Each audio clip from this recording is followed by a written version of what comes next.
ونعوذ بالله من شرور أنفسنا ومن سيئات أعمالنا من يهدي الله فلا مضل له ومن يضلل فلا هادي له وأشهد أن لا إله إلا الله وحده لا شريك له وأشهد أن محمدا عبده ورسوله صلى الله وسلم عليه وعلى آله وأصحابه ومن اهتدى بهداه إلى يوم الدين وسلم تسليما كثيرا. السلام عليكم ورحمة الله وبركاته. من ضمن هذا التوحيد نقول هذا توحيد الربوبية، نقول هذا توحيد الألوهية، نسمي باب توحيد الألوهية، إن بيكون توحيد الألوهية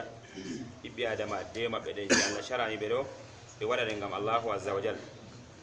ديما بدأ الله شرعني بدو بودا دعم الله عز وجل تن ولي بنا دو الله ماي hulugomo tamorgomo yidigomo e julugo e sumo e konande be majum. Ande o timira babolo be fadlu la ilaha illallah, to ro bote la ilaha illallah, ko la ilaha illallah de tere wala be gonga se Allah ro dum bote may. Yaqulu hadhihi kalima azamu kalimatin yaqulu hal abd, kalimol kangol kalimol burdugol gol jiaro wiata wato wala ko wiata bur la ilaha illallah, ko de tere be gonga la se Allah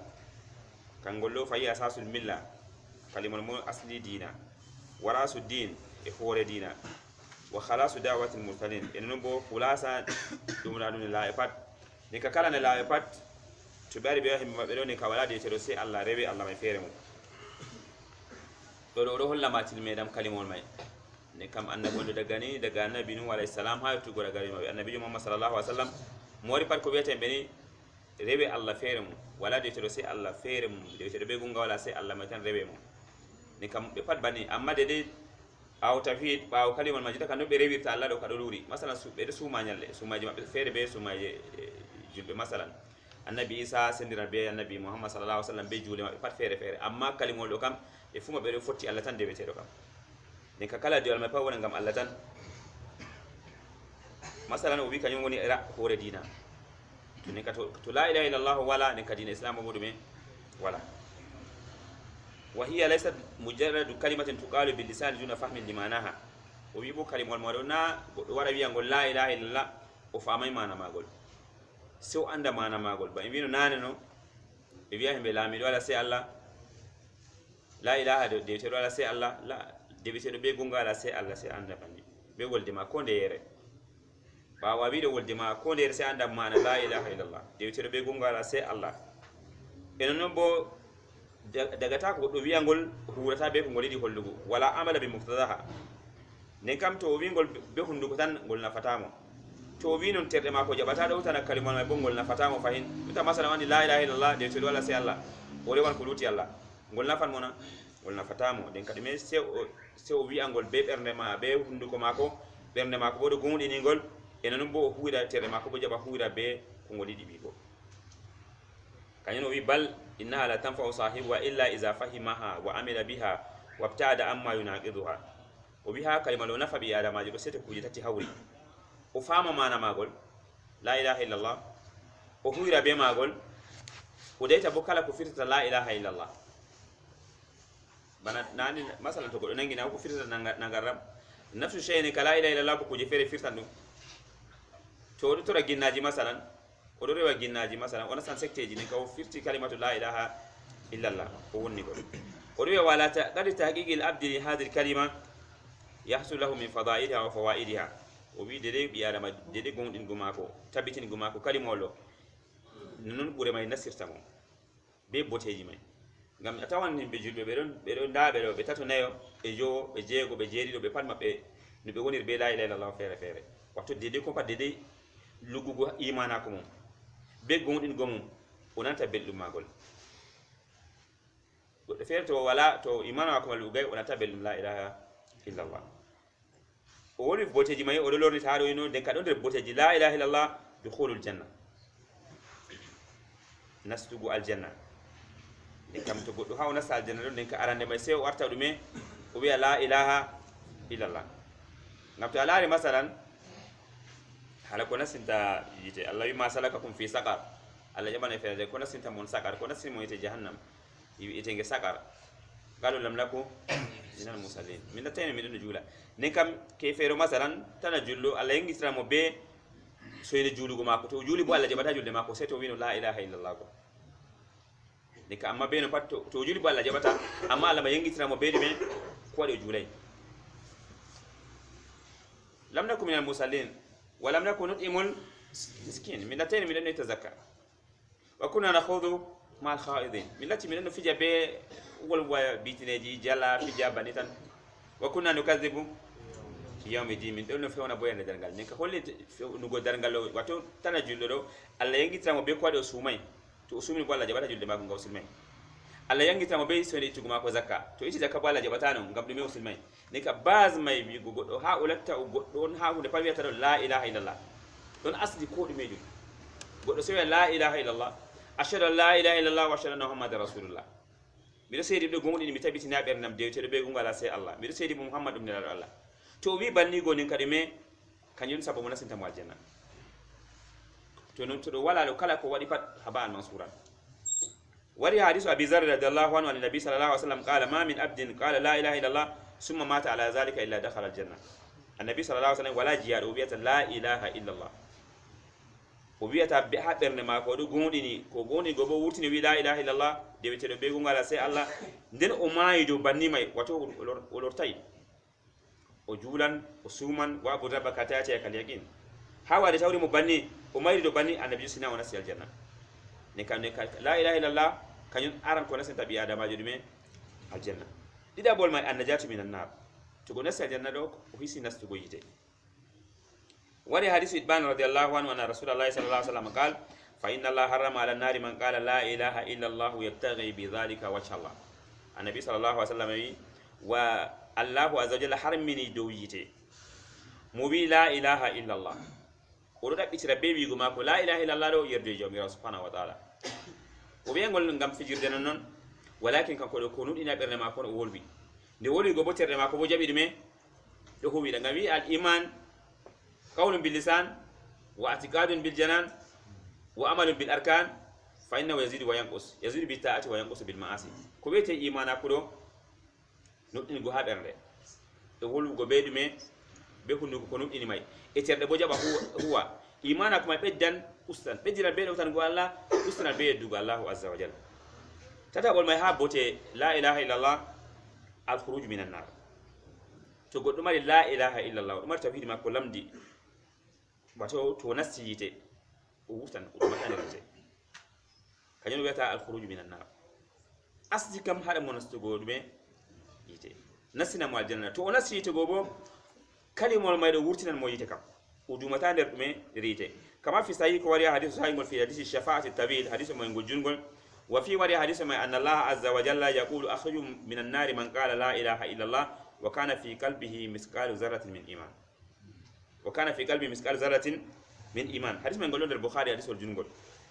wato bay goni annabi jobi allah bi andi dangallo wurtine ha der yite wato kam ragare wurtobe dume hayite ngam ragare ka pat watan fariqun fil jannati wa fariqun fis sayr nafikin be frani be jawmira subhanahu wa ta'ala kambe be dumandirite allah rene mu'minin bo kambe wonde aljanna be wonata allah ngitan usatul muwahhidin himol be ma tawhid mabbe lamdi be do andi allah ama be yeddi allah gedde go nasin be yite itami wurtugo ragare may ka wala mo lutata yi se himbe dido nafikin be moyen be ko frani be jawmira subhanahu wa ta'ala kanyo allah madu ya hadisul qudsi do allah annabi an wurtine hayi to mo wi la ilaha illallah mo wi de to be gonga la sai allah fal wurtine mo hayite en non bo wa kana fi qalbi misqalu zarratin min iman o do mari no famdiri pat ha imana ko wato misqalu zarra hunde no buri famdugo pat misqalu zarra masalan zarra be yata be arabiya en wala dum be fulfulde masalan bala to yake fere to ala sollare don den to nange nasiya sude ko kon fere don petan ni kanko mo fotira wala sollare hebbina to amen mata le jonno mofti zarra petan do ko kon wa ko fota nanga be jungoma a fota boye dum yake fere sai to no watta yema to wadi ne kam annabi zo yito goddo mara iman ma ko Allah weto do mari iman ko makko no famdiri pat o do nudi bola ila illallah muhammad rasulullah wurtine mo deri debtime derite ne ka don tilim dum ne ka holli men ragare ni hala kala kam himbe didi wonta yite al munafiqin nafiqin yo nafiqi jebo gom kan kono wi o nyukina ke fera ko wangina dume islama ita masala ta inde mako inde jullo amma ko de mako to be setini o berna to be yibi jullude o berna to laari jullu mari daraga an kani al amatu ni fakatira ala manafika ko don jur o jaga mo salati gamu kusala to be jur go be jura don jo sunon non wala zkuruna allah illa qalila ko nan de bani de ka do tata bol may daraja la ilaha illallah na bol ma annahu sababun li wusuli shafaati rasul sallallahu alaihi wasallam wi go la ilaha illallah do wata hebugo seta annabi muhammad sallallahu alaihi wasallam kama fi sahihain ko wali bukhari be muslim annabi sallallahu alaihi wasallam yaqul asadu nas bi shafaati yawm al-qiyamah man qala la ilaha illallah khalisan min qalbihi aw nafsihi annabi sallallahu alaihi wasallam kutana go beldum seta am yande dengal seta don gebe didi annabi seta himbe masalan je himbe pat wato Allah fuda hitugo himbe rassemblement ma juuti jonde juuti Allah fuda hitugo himbe annabi ju setan kanju ko khasum bi nabi sallallahu alaihi wasallam seta fere bo annabi sallallahu alaihi wasallam setan ummatore mako tata goddo men sayte mallabo na site go Allah may annabi seta mo wurtina mo mallabo daraja mako famdi ha lafira may bangta mo darajaji tawri annabi sallallahu alaihi wasallam mo bata wurtana gol beldum seta men dangalo mo wi la ilaha illallah o wi dum me khalisan min qalbihi ko wi do mari ikhlas ha wi gol ngam Allah o wi gol mallabo annabi ju mallabo do gumudi ha bernde mako mallabo nafsu mako to wi gumay do na o wiana non ngawi gono non ka goddo wian firawna fulay halkan nabi la ilaha illallah nafi mona nafa mun gal ma qala zalika khalisan min qalbihi firawna wi la ilaha illallah do ha dir gundi de bernde mako o witan nafsu shay ta'alariha hadith wal wata hala qabri do hatan wada be yaman nafiki jo der julbe o mari inde julbe o dama der islam mallabo wi o nasina non be bernde be hunduko mako tan bernde mako nasay be yamo ko wi ta hanne la mo nabi joni yamondo wiya minay be wiya de se wala se Allah mi wi minay be wiya mo man la mi wi minani be wiya minani islam dinde goma mi wi nafal mona wona so jahannam ngam dum o nani kanko o do repeta wati bana aku o do repeta ko be wiya kanyo se bi adamajo habda anda la ilaha illallah ngam tawhid do tabiti al nafsu bi adamajo o heban de ende nafsu mako banda ma zamanu men juntaro se be Allah ren hi paddo sawtiti e paddo sakli paddo sukli e pad anda hatiti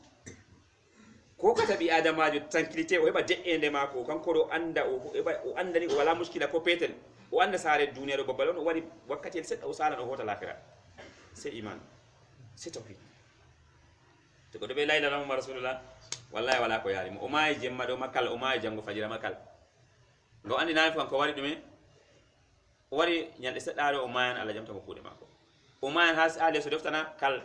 mota tapano bara mona kal moy barata mona kal ko dume o andi ta adati asbab wal maut wahid wani sababuji wade fere fere amma wade kane wore ko sendir be o do may be be mo prevision ha bata dari be o mota tapimo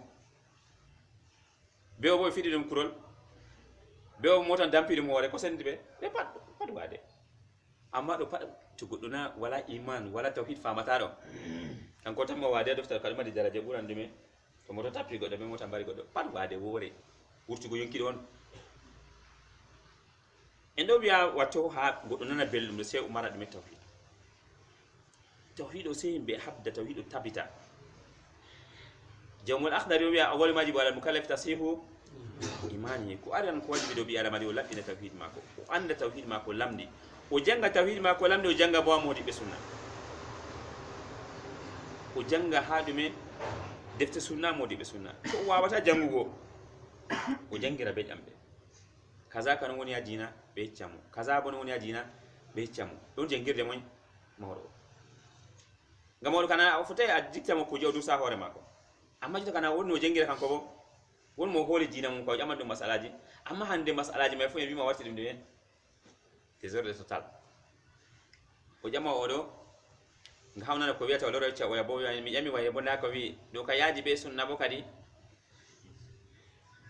yaadi be mo wiata sunna bo kadi odo may to semti mo wiamo to wallahi ba o may ka amma ni foda yortina sanje dande dimme idi lutugo fotay lutadi so do sahi do par warti dum fijirde dina mas ay wiata o jamma do o jamma mo ko sakli hadina ko sakli mo hadina ma ko no jamata kaza kam yanda kita mai hadina Allahu azza wajalla no on dum warete non annabi jwanginiri malla bwana ni masala mai do modi be wi kaza jota kan bon na won ma yerdi kam dan mo yerdi kaza abiya to wayne kam mi tammani inshallah dede ko mi andir mo do ka kulu Allahu azza jalla chaddum ni o wi'a mi hunde ko nasenta mi jahannam kam an ka to yecci mago hunde go atimmo to be mako o ci mananon kanko be moy Allah jaman mo alakhirah tunini o am dion wandina bane o ci ma Allah tan mona Allah tata mo inal ladina tumma ma azama bainati wa khudai bari ma bainanahu lin nasi fi kitab ulaika ya'lamuhumullahu wa lahumul la'in to modi bojo nyukki ni gonga e cey himbe do kanko do Allah nalal mu malaika en pat nalal mu kala ko andi pat nalal mu an kana jamu timmini amma daga ko muskila e mari ka hande ka ko mo patte fata mallum jo mallum je mo wido mallum je mo iggini ko se mu pat fotay umma sam dala be mako kay mo jamata masalaji dina mako no ci sama gonga ni to acci mo andi asuni mo to asuni mo go bo darnan tema zakka al mako walla bo me sadaka hon mako malla bo visan ni an kadi ko visata kam no ci sama gonga on di tabani be warti sembe andane ka dina islam do dina do kanyum wadi kalutti do ngam beedume be modi be labbe ciobe be gonga may wongino be hadise ji annabi sallallahu alaihi wasallam labbi nen kam en vini o hunde bo seta annabi sallallahu alaihi wasallam kanyum to bawo be setini wodi janga salatu ibrahimiyya allahumma rabbazi da'wat jama'at salatu qa'ima to jangi salatu ibrahim o janga ati muhammadin wasilatul fadila wa basula maqaman mahmudan allazi wata ati muhammadin wasilatul fadila bi adama jo toranto wadi bani do heba seta annabi muhammad sallallahu alaihi wasallam wato tumde o zan setina go pat o heita o yembita ladan ko wi'ata bana setino may wi'ata to timmi gobo wi la ilaha illallah kan ko la ilaha illallah o darano o janga salatu ibrahim ala bawo o janga dum allahumma rabbazi da'wati tammati salatu qa'ima ati muhammadin wasilatu al fadila wa basallama maqaman mahmudan allazi wa ata annabi ko may bani do o heban seta annabi sallallahu alaihi wasallam enen boy mo hebata seta annabi sallallahu alaihi wasallam godum wala bid'a ngam annabi sallallahu alaihi wasallam hadith sahih ngol annabi sallallahu alaihi wasallam wi himbe fere waran haya be dal kausar inna atayna kal kausar be wara haton go ha be yara to be yari to go yari haton mo meta onan don ka abada he paddo mari haji ton to wari haton go annabi sallallahu alaihi wasallam taw malaika en do fadda be fere be julbe bo annabi be do ummati men andi ummati annabi sallallahu alaihi wasallam be wara danga be mari o qur'an muhajirin min ashabi wudu be mari alama jihati de mabbe e mara alama jihakoste mabbe ngam batte dume nangana be maran anwara annabi de ummati be annabi sallallahu alaihi wasallam be mukais innaka la tadri ma za ahdathu ba'dak ando anda ko be fuddi bawma wato be rewi Allah be ko accay be rewi Allah be bid'a annabi sallallahu alaihi wasallam ni kambe fasukan ni ka daitine be ni kam moy bata seda annabi jogo do bid'a bata seda annabi sallallahu alaihi wasallam jonta bo bid'a kan na hunde wolbe tende hala mum sam to ida nan rabe himbe kam ayi bid'a kan dum bagguwa bangalon do ka geddalon to be do be wada sen tende be yama be wada siyasa do geddalon inde may be de dalla be do wama hande ma aksarahum e ko dudi be saka julbe hande urna par wama sey mo Allah reni tay wona wala ko ete mo seto mbagu tapi to mbagu ma tapay bo tappa ngwado me waya o télécharger téléphone wama ko o sokka ko jeyi fere malla bo be himbe fere bana be mi anda e fere envoyer zender be moy wala ko be ni sawo ha wona na belum be mbagu ini mo do nanta belum tawhid goddo e bata seyta annabi sallallahu alaihi wasallam goddo ndi me mo tokkata sunna mo tokkata muy sunna yida annabi sallallahu alaihi wasallam yida wonda be mako bay go annabi sallallahu alaihi wasallam hay ba seyta mako do sai ayida mo kuna no yidi baba ma be dara ma be be pat be nafsuma jinde annabi sallallahu alaihi wasallam bay go no te be fidan annabi jo kurol awara na defanda mo we kay dika pro me ma de we ma annabi sallallahu alaihi wasallam bana ali ibn abi talib wadi radiyallahu an en andi yande hijra ko wari walde wala sama ko o sacrifice nafsu ma ko na ko sacrifice dika ma do annabi jo ma sukla ma hakono jido bani do wartara annabi sallallahu alaihi wasallam yahara gal nyamo yahira gal nano to be da kono do yahira gal nyamo biya andi ta ko do warida o biya andi to klay gal bawo o lorta gal bawo bo o dilla gal nyamo biya to klay gal do biya to klay wakenano fattata ko mi annabi sallallahu alaihi wasallam jide on bo ene boyi de men hande no yide men woni ko mo sufta nyalaade ko o tila fattide mabbe me sabo ngara ka mofta yande mabbe be mofta biskino kusel be ta kusel anda kido noy be gettode noy dume nyebam hon dume be wada dume bara siyasa be yidi annabi sallallahu alaihi wasallam be wada be feti yidi me yidi annabi jo to sali go bono himbe kambe ka timmi je mabbe metata seto itale fidi tifain himbe bamyanga boy bismillah min bo mi ka bamyanga ka moni masen pura mega mi ka sen en divisa mega bamyanga dume localité dum wada gebe fere noy ko joyi min secteur mi do ka hande o yabo jango o fabi jango haale wurtima be jodi wada dime ede wada yidi annabijo annabi sallallahu alaihi wasallam yidi go mori yidi lamde goddo ida mo ngam Allah yidi may ɓura no yidi hoore maako kanko mo yidi annabijo may be baba maako be dada maako be himbe pat bani sahaba no kambe fami yidi annabi sallallahu alaihi wasallam be yidi annabijo banni may kanyum Allah yerdi be daga duniya radiyallahu anhum wa radu anhu Allah yerdi be kambe yerdi dume ko Allah hokkibe den kam ala seta annabijo Muhammad sallallahu alaihi wasallam mo annabi seta mo yidi annabi sallallahu alaihi wasallam yidi lamde khalisan min qalbihi jawabul ma hadiri sababu ko wata en donno wala hala tilmedam kalimatu la ilaha illallah jawabul may anna sababu li ismatil mali wan nafsi fi dunya dum sababun ala renta jawdi bi adamajo ala renta nafsu bi adamajo ha dunya bana ko wari bukhari be muslim anna rasulullah sallallahu alaihi wasallam qala umirtu an uqatila an-nasa ta yashhadu an la ilaha illallah faman qala faqad asama minni malahu wa nafsuhu illa biaqi wa hisabu ala allah azza wa jalla annabi sallallahu alaihi wasallam yimi umrama to umrama moy umrimo allah azza wa jalla o habda be himbe habe wi la ilaha illallah to be wingol annabi ko mo wingol o wi la ilaha illallah ureni yam minkam wakkil am minkam mi mata jawdi mako mi mata nafsu mako bo se habe haqqe dume haqqi allah azza wa jalla mi haqqi allah azza wa jalla to jawdi mako do ita zakka do annabi jo kon aynan e ha nafsu mako bo to mbari goddo do me e bartamo e baramo ngam banana hano to goddo mbari goddo be accamo be yabe nyamna mo be yarna mo yarani ha islam kana nan to goddo wadi to tay ngoma be ta jungo to pusi goddo gite be yarabe dang gida ko pusa tan ala sali na banina bani kay annabi sallallahu alaihi wasallam kalme to goddo wi la ilaha illallah o reni jawdi mako be nafsu mako se be dume haqqi mum haqqi jawdi ma hitande para ita zakka na imana to ita kaza sai ita zakka e gero to ita kaza so ita zakka to filu ma sai to ita kaza ita zakka to reman bonda kaza to ita zakka nde ita ta pada do ka haqqi dume haqqi Allah azza wa jalla amma nabi kala ko da bitata mo eno bo ha nafsu mako to mbari goddo be atata mo ba o tonyir to ene bani dume be jippina do mako annabi jo wa hisabuhu ala Allah azza wa jalla koro se mako do Allah azza wa jalla kanyana tawata yake fere munafiqin ina munafiqina fi darakil asfali minan nar wato nafiqin do be jukita kufru nasta islam ga sharra julbe kamin urta asfal habal purgal niddu gwayite be wonata yake fere be annabi sallallahu alaihi wasallam andi wayne munafiq wayne munafiq wayne nafiki joni nafiki ko ya bata be annabi kay tata be annabi do bara sahaba mako kambe way sahaba Allah azza wa jalla beto ko la ilaha illallah muhammad rasulullah kam ko be Allah mako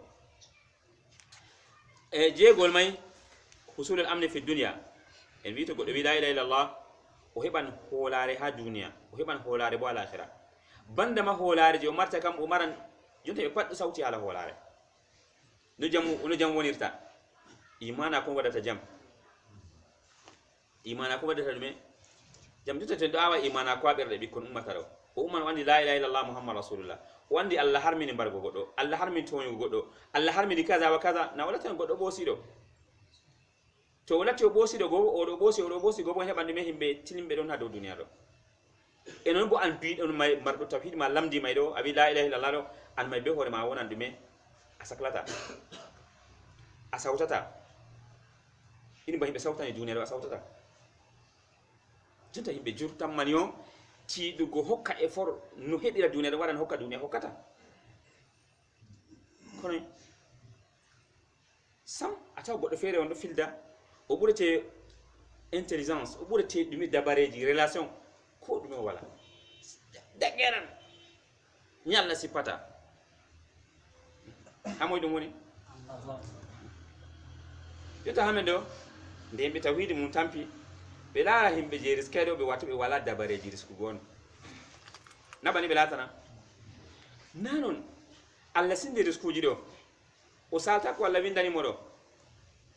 fotike yake fere ko Allah winde mo sanjade bo be do'aje do wada kanjum bo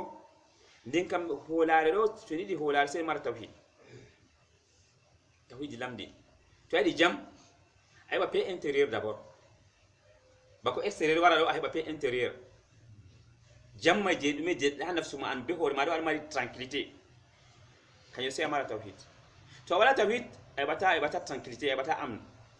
kanyo Allah wi wa man arada an zikri fa inna lahu mashran dankan komo doyidi acci dina Allah azza wa jal o wura ngurdam billidam jota laaru masalan derken Allah maɓɓiti ɓe dammuɗe khairu ɓeɗo mari yakeji ma ɓeɗo woori ɓeɗo mari jawdi seɗɗa ata sai ɓe ƴegga ɓe dajja ɓe wuddita dina Allahu azza wa jalla ko ɓe go pat jawdigo ɓe heɓannogo dede ɓe sooda aljanna be may ɓe soodata yite be may o jeenan to yetti ceede hokki goɗɗo ɗo ngam nan ngam ha o heɓira mbar jaari Allah ngam hunde fene waɗe hokki jawdi ma e wartimo ɗum asar na kona asar gurdam ɓilliɗam oɗo sakli ngam kone pat o yiyata mo woni les maako mo ɓuri jawdi mo ɓuri woɗugo mo ɓuri ɗume o larta ɗum o wiya mo wonde ma ko waɗi kanko o tewayne o yitata Allahu azza wa jalla gurdam boɗo ɓilli oɗo hafi banni ha o maya o jokkata bo ko Allah windanaymo kam amma to ɓeno tina Allahu azza wa jalla o andi kanko ɗo mi weeti miɗo mari hoolare ha saare am alhamdulillah mi fini dow jam mi be ko mi ñaama hande na je jango dey na buure ma ɗo ɓaade dey aɗo mari ko a ñaama hande jango ka na juuɗe ma a wala aɗa hollini hama abe ko a ñaama hande abe diina ma Allah hokkima duniya mani fu maɗo aɗo laara a ɓuran ɗumen mo ɓuri margo jawdi Afrique malla bo ɓurtuɓa addu'a duniya ɗume a wala na aɗa mari jam na ngam annabi sallallahu alaihi wasallam laaru ha aya wa qur'an li ila fi quraish Allah ndu ca quraish kon moƴƴere do waɗani ɓe woni allazi atamahum min ju hokki ɓe ko ɓe ñaama ɓe wala weelo wa amanahum min khawf o hollini ɓe bo kulol wala mo ɓe hulata haton aɓe hokki ɓe wala ngesa ha madina ɓe wala ngesa ha makka ɓe wala ko ɗume na ɓe wala na amma ɓe ɗo mari hilata chita e wasef yake dabbunde maɓɓe waɗa jahangal gota ɓe ɓe sooda ko ɓe mbarata haaji pat ɓe waɗa ɓe joƴina se ɗume se dabbunde bo to waɗi ɓe ɗiɗi jahale ɗiɗi kañum tan jogi ɓe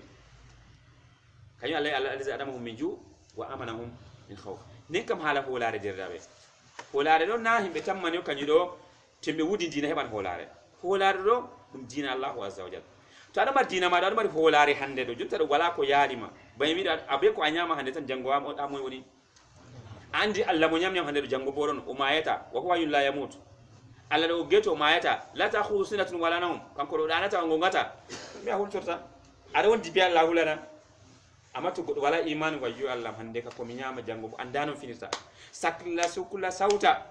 wala ko sañata bo ko Allah windi mama tan heɓata ɗon na wala en ɗo jooɗi jonta ɓurna pat sembe lortana tawhid tawhid tan hokkatama de'ende a wala ala nan ɗo yiɗi belli a wala ko a ɓorna a ñaman wala ko yaalima an ka hande kam a fini a jamu aɓe jamu ma aɗo do jam aɓe ko a ñama hande a dokkima duniya ma ɗi fuu maɗum ni ka heɓgo hoolare ha duniya ɓe lakira ɗo wala ko koɗam sey ɗumen sey iman Allah ɓangi ɗo allazina amanu walam yalbisu imanan be zulmin ulaika lahumul amnu wa hum muhtadun Allah yo ɓen nuɗɗin ɓe jiliday imana ko ɓe shirk a zulmu ɗo modi ɓe ɗum shirk to goɗɗo ɗo mari imanu maako o nuɗɗini kala ko nuɗɗinte pat o nuɗɗini kujeji birniɗi o nuɗɗini kuje pat wala se ko ha majum e non bo o jilidiray shirku ha maako shirku wala maako ko petel riya wala ton suma wala ton shirkul akbar wala ha maako Allah ulaika lahumul amnu fi dunya ɓeɗo mari hoolare ha duniya ɓeɗo mari hoolare bo alume ha l'akhira ɓeɗo mari hoolare yake maago ɓe mayna be kalimatu shahada ɓe wayamutuna wallahu anhum radin ɓe mayan Allah ɗo yerdi ɓe wala ko mu'minijo mari haaji ha duniya sina yake mayata ɗo Allah ɗo yerdi mo Allah ɗo yerdi mo goto o mayri bannigo bo yande jangal bo ɗume banni may yata nafsul mutma'inna irji ila rabbiki radiyatan mardiya malaika en mo ya an nafsu je ɗon mari tranquillité ɗon no mari de'ende ɗon no mari jam wala souci wala problème wala ɗume stress ɗume pat ɓe anda an nafsul mutma'inna ɗo nafsu je ɗo wondi be Allah irji ila rabbik radiyatan mardiya hande ka lortan Allah ma ɗo yerdima ɗo yerdi nafsu ma an baɗo yerdi Allahu azza wa jalla mai fadkhuli fi ibadi wadkhuli jannati nasu gol janna daga yota Allah waɗi nder maɓɓe nasu aljanna am nasu nder jiyaɓe am salihen nasu nder aljanna mo heɓata banni may ɗo hoolare banni ɗo heɓata garanti o mayra be kalimatu shahada be la ilaha illallah sai mo la ilaha illallah en pat taban ko moy numan no mayirta wa ma tadri nafsun maza taksibu gadan wa ma tadri nafsun bi ayyi ardin tamut wala nafsu andi ato mayata eno mayrata ha to mayrata nde mayata pat nafsu pat anda nde banni may ɗo tunda kan no a heɓirta de'ende an ɗo tatani yake maygo maɗo a lortana keferaku malla bo regare ma halla margo tawhid ulaika lahumul amn moyen be bari imana ku shirku wala ma be bari mari holare wa hum muhtadun kambe be do lawol langol ni kam derdabe kuje jeego don der bote tawhid o limti jeego tan waddi amma bote tawhid buri non amma mas'ala je amata hore ma tawhid ma do si abda labbina tawhid ma alabbina dime tawhid ma nga tawhid wala do fondation wala kala ko andi pat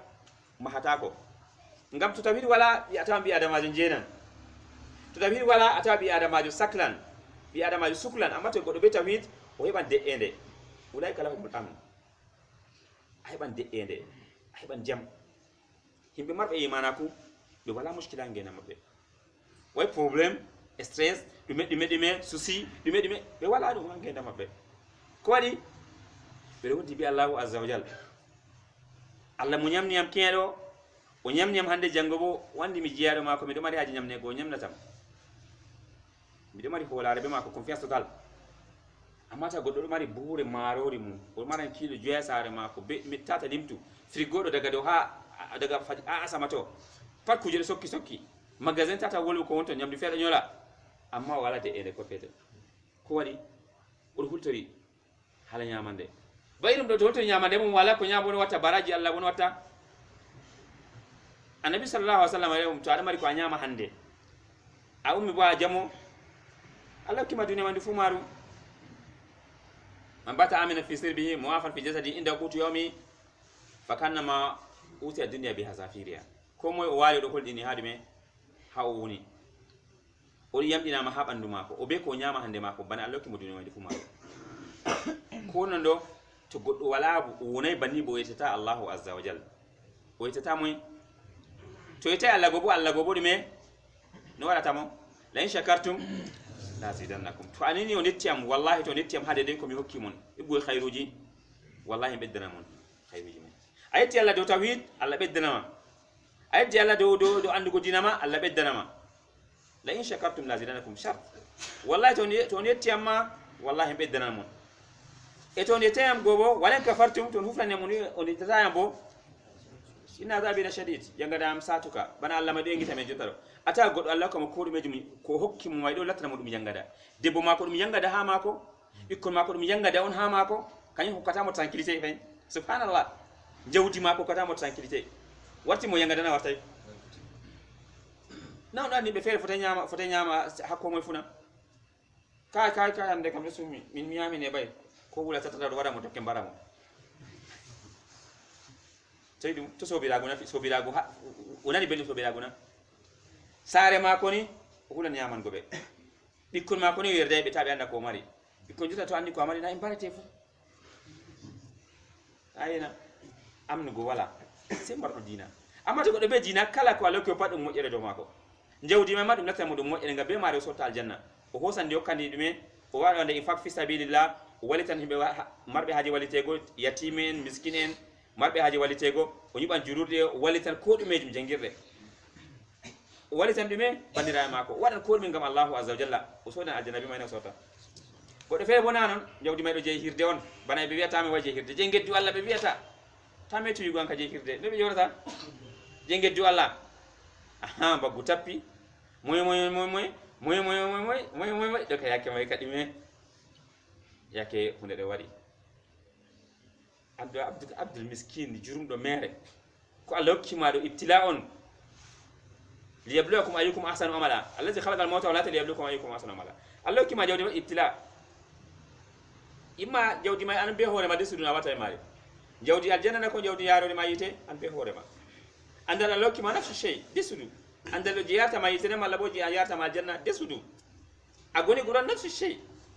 ada wari poste homa makko do ada exploiter nga walla islamana ko walla jubbe na ko anka awari nga bina derama de pa ada wari haji no abutirta be dayeso do fada nan atala ka do may nafsu shay talaka ko do kata ma de ende se iman kanyun ne kanumen jawdi to tawi mumi imana ko tawi jawdi kai jawdi wara tawa iman masha Allah do kap tilmi kadi poste ji wara tawa iman mara dina do ka bismillah masha Allah andal go bokulol Allah warti tawa iman go wara dum mahado may do kayan dirabe ne kalme mangol ko islam ko tawhid yo kata ko kan be de ende jam ko kan be de holare a holan horema a holan himbe a holan ko dumejum andi goddo ko mojo o fote wadana ma ko dumejum ha duniya do kañum annabi sallallahu alaihi wasallam ibnu abbas bingel petel annabi do awata wiida be mako o yimo andu wala man nasala tama la yadruka bi shay lam yanfaka bi ala yanfaka bi shay lam yanfaka illa bi shay'in kataba wallahu lak wala tama la yadruka bi shay lam yadruka bi shay'in illa bi shay'in kataba wallahu lak o mo de'utun horema to ni duniya pat moftan ha wadana ma khairu no famdi pat e fotay wadana ma khairu no famdi pat se to Allah vindini ma khairu may nane ma ndeka wodi moy gonni ka ko ne pa yettu Allah to khairu he ma do abi alhamdulillah taban to godadi ma khairu tan ma nabi sallallahu alaihi wasallam to godadi ma khairu ay temodo ay tata himbe abi alhamdulillah Allah barkidi amma andi kanko Allah wadi mo sababu tan konen e non to be mofti abe torra ma bo e fotay be torra ma se to Allah vindi ay hebi de ede gona nga andi goddo fotay wada ma ko dume fotay wada ma bodume ko dume fotay wada ma ko dume fotay wada ma ko dume do on tawhid derabe tawhid o to don habi adamajo heban de ende tawhid ma ko do wurko mari mushkila ha ma ko bo tawhid ma ko bo o bata de ende en vivo man arada an zikri fa inna law mashatan dankan ko mo li acci dina Allah azza wa jalla acci deftere Allah fa inna law mashatan dankan kan ko do o wuran gurdam billi dam derabe me guri mu gata goddo maran million temerre goddon hande bandira ko be tefan opération be seka o ma sekan on bo temerje wata wutina don wala ngurna mako bidina billahi million de boro ratte temerre go bande sapona mi andande ne dinene goto a wurti ba e bay on amma wata wurtina de me ka duniya mai sari masin de do ka sari sai mai na Allah yofi de me sari mai na ka junta ka goddo foti wurtina dala kana sai calcul sai disafi sai moy Allah go bo yofi men yofi men be hore men gon bismillah en wurtina komo wokan ha warti majunda ka an katata fotti be jamu de kam ngata fotti ma ko do ko atta yego ni ka ustaz balle do ka june do ka kai wallahi so duja do aje kadi Allah mi fotti ma hambe funa assalamu alaikum fotti torde on Allah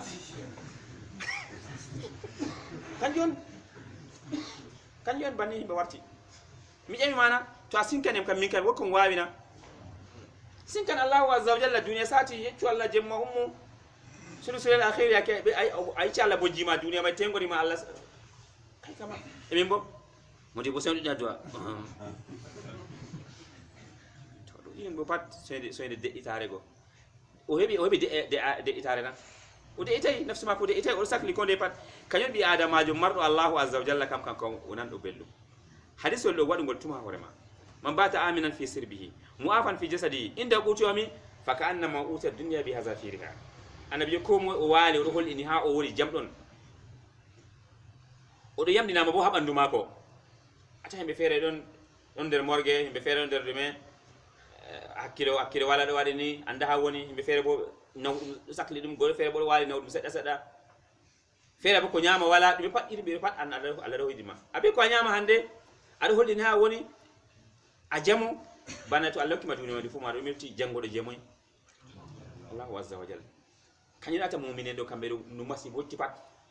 sukrata be kanyi modi ko fere be sinkana be yamo wallahi nyamdu nyaawi dime kay Allah mo nawni nyamdu do hokkan ko mi sodi son nyamdu mai ni junta nyamdu masalan bana go aw marori warti boro mi do mari milliard sappo wartale boro didi bani mu'mini je wonata to sadi do andi Allahu azza wa jalla wadda mo makhraj amma hande ko do mari pade tata Allahu azza wa jalla ko mari pad o yata wonne mako Allah wadani mo o yiya kanko do jurumdo o billi do wayne buran mo wayne wadani no yitirta Allahu azza wa jalla wama bikum min ni'matin famin Allah nema je mari pad daga Allah gite maro daga Allahu azza nemon alhamdulillah go do fere yata ado bar terde maro meman nangan wadan ko dumejum wala ko kiyama sawi ane alhamdulillah mi go alhamdulillah bona be hundu ko be terde ma fu be dime be terde ma fu masa nan go de fere nyawdo odon wala no waysam odo defta dume de malla bol sare wala no defta yetu go Allah bi go alhamdulillah nema jallo ki ma biya kay alhamdulillah min mi do mari jawdi Allah bu hisni nyaw bani accum wonni tawdo no nyawdira do mi anda be jawdi barkateri na amma hande kan jawdi pat warti jawdi may ko mo yima pat jamu dilan go kata mardo ko mardo non wokata hande nanana a fotte ma ko de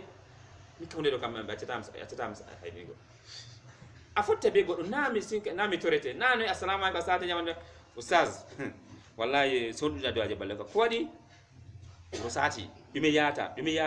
ha to dumi yata non ne boy jona daga fotte abiya to ayake a siftori a wada do aje ma siftora masibu sati tabi amin nene amma to fotti ko do jodi mallum toran fina mo mallum ma do tora kan kuna be gonga mako na hawo sendira be ma daga law nan ba go en tori ma bodde me sai darna on wiccana suno mo ma do me diam sedda to Allah renen Allah tukke sunna nabi Muhammad sallallahu alaihi wasallam bede de ko en video timme tawhidur rububiyya be uluhiyya inshallah jangire warta to Allah mo yenda san tawhidu al asma'i was sifat wa akhir da'wana alhamdulillahi rabbil alamin subhanakallahumma wa bihamdika nashhadu an la ilaha illa anta nastaghfiruka wa natubu ilayk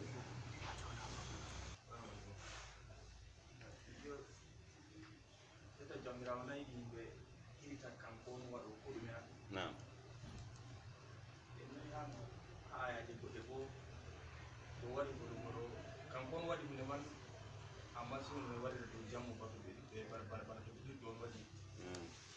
Anan ya wala ko wiya en hirtana Allah tan wadi hunde pat wala ta feere mum wala mo Allah ma ke fe wala ma wadi me do jamu minon mi to do ka ngawrejo ka jamata bani to garwajo jaminon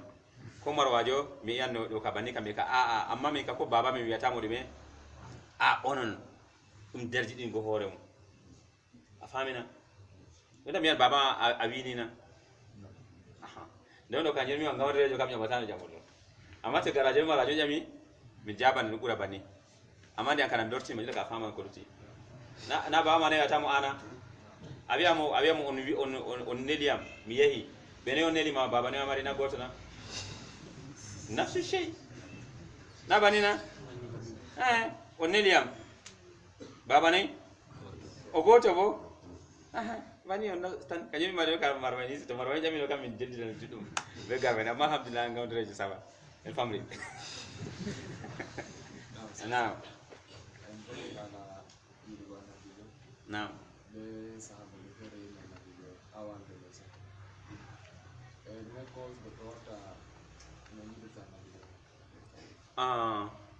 O jami no wata godo wala tayida annabi Muhammad sallallahu alaihi wasallam so alma do mari ahammiya amma bako ayda goddo fa sai ata anda mo tan bako ayi wayne mi yidi mo sai anda mo kanyum ta dia z don andi mo andanga timmudungal annabi sallallahu alaihi wasallam anda sira mako anda mo anda di mon boko wala ni ummatore sinangam annabi Muhammad sallallahu alaihi wasallam fa inna sobe yideno hande wata ida mo do sai anda mo to anda mo do a wata na fu bana himbe sabo ngari go o rena nyala mare o wore mofta on wala wewe on yimda mon wiya on yidi mo timmi o rena itande warore aka sabu ngari jima ifuani tabiro wagi pat be wara don ne kanela ci bandi ka sai goddo to yidi annabi jo yidi timmude do sai ayida mo sai anda mo nga goddo yida ta ko anda kono alara comportement mako akhlaq mako allamani mo wa innaka la ala khuluqin azim ando ala dogi ko yitirimdi Aisha biyama annabi sallallahu alaihi wasallam nugi ko annabi joni sa kala kana khuluqul qur'an gikuma ko dum qur'an ko annabi kala ko Allah umri pat kankon Allah umri kala ko la pat kankon Allah hatti donc yidi ko annabi jo kam hatimmi da sai goddo anda mo andangal lamgal to andangal made wor ko wadi seddani lahan bo wonan khala la wonan hadume hayide may jota ala rehme ferno sa patron mako gala ngado kabe avantage goddi fere do kabe mission ji fere no atawani to wadi safi ko wala tamode hitade do do sinayide wala ko tidum o bedde yidi godo no beddata banniyo annabi sai ala ra ko wala ni ummatore sinangam mako do en pat en nesa en so be yide taw hande annabi sai andamo ala ra ngedam mako do ko ummi ngedam mako fijirde wala daga ho jipani mo do annabi do di wala fasda bima tumar daga nen do di wala no on halita takita suklimo sai andamo ni ka to ide annabi ide timmudunde sai a andamo aidamo tata bo a burna mo daraja mako asifa mo sifaji je o tay ha mako bana ko ni kanyumeta mo tum to aida anda annabi sai janga defte sunna imbe sunna ata masala to awsi deftere Busayri masalan burda nena burda na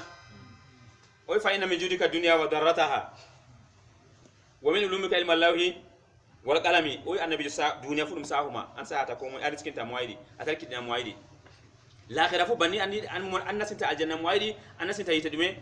moydi o warti annabi Allah na wartre do buna yide go sali o salli dume annabi darajamu oy wa min ulumika ilma allahi wal qalami ko Allah ndi mado Allah randi makko Allah windi ala ko mahfuz be ko Allah windi daga qalam daga Allah windi kota dalgal pat annabi randi hore mo do nayi kanyibo to goddo anda annabi jogo imma o lestina daraja annabi jogo malla bo bunna annabi daraji Allah hokkidum kayo annabi sallallahu alaihi wasallam de wadi do hada ire do annabi je la tatruni kama tatina sara ibn maryam fa inna ma ana ibn faqulu abdullah wa rasuluhu annabi jo tata mane dam salli dam kerol on wato on sali da be amon on mata daraja mun bunna daraja je Allah tagiriya bi adama jo badam bana ta wade bana nasani wadi be bi maryam be widi me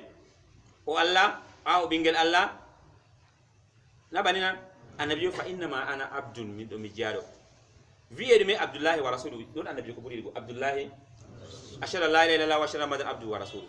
nin kam yidugo annabi sallallahu alaihi wasallam hatim mi da sebe banda annabi jo andugo mari wada alisintamo daraja mako ji Allah kimo abang tamo daraja bunna mo daraja ji Allah kimo do passe dume sebe tengirde jangide bono ewi a janga defte sunna ha himbe sunna ata jangal burda a jangal moy go afa janga dum banni a jodi ma fa inna min jodi ka dunya wa darata amin warti maka njugo ma gimma be janga kanyu je baraji Allah en daka ko fate be yeba gimi arabiya tati nay janga ga tori rabe may to naam Allah handu ten naam bismillah naam alaykum salam seni signification étoile de